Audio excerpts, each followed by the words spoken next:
Bafethi igama likaGogo Maweni li-appearile ku-ad hoc committee izolo nge-19 kaJanuwari 2026. Bebenemeeting yabo ke kule meeting nanso i-agenda yezinto bebezidiscussa.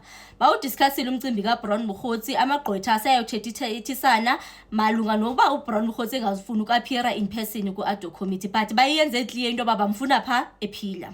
Bangena kumcimbi kaPaul Solovon. uPaul Solovon ingathi ode wabu-insulta i-members of iparlamente une-allegations zakhe kanazo ubabiza ngoba bayimigulukudu kwabona i-members zeparlamente abo akafuna uku-appeara before i-MK party i-EFF Action SA uzimentionile njezo but nje bathi bamfuna pha bonke bavumelana. Kwavela u-advocate Bredenbach waba nento ethi sisesilumkele into basimnyanzelisa into bavele since sithi usatya uku-assassinatewa ukubulawa afike anyanzelwe abuye afike abulawe. Ndazibuza into yoba unani yena yini lento engaka ezambulalisa bebaninzi abantu abafike nabo bene-risk zabo. Umzekelo andiboni into bukhona umuntu xa singayijonga yonke lento okuqaleni kwethu sasimethukele njengoGeneral Dladla Mkhwanazi but walenza indlela inzame zoba yo-appeara, so naye makenze inzame in as much as igama lakhe livele ngendlela elivele ngayo because uyisentence afika naye akakwazi into yoba angakwazi ukuzo-appeara. So ikhona into engathi njalo abayithethile.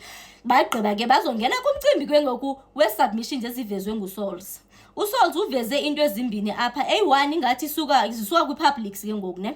A1 ngumuntu one-allegations against i-Hawks members zase-KZN including oGeneral Dladla Mkhwanazi ingathi ifaki i-assault ukuthi wa-assaultwa ngabo. So bazama nje ukuyidebate into yakhona into yoba but seyivaliwe i-deadline yoba badile nemicimbi enjalo because bazawuvulela lena maxa bevulelena still it means basengazithumela ezinye no fares uba bane-allegations abanazo nabani na ufunayo usengayithumela into efana naleyo into yoba ixoxe apha. So asikho sure basizawudila njani nalo mcimbi lowo. That is the first part, but ke they ended up they were still discussing it in terms of i-decision yabo ithini bebengekayithathi.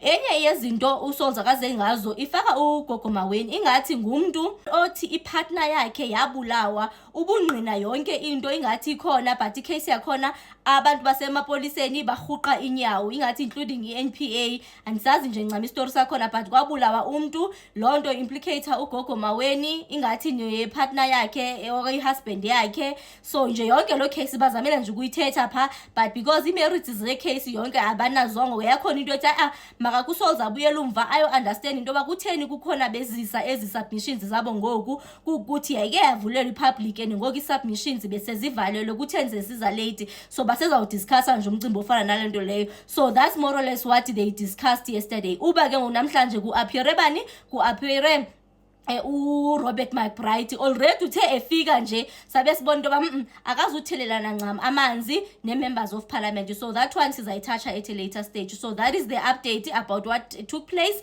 yesterday ku-ad hoc committee.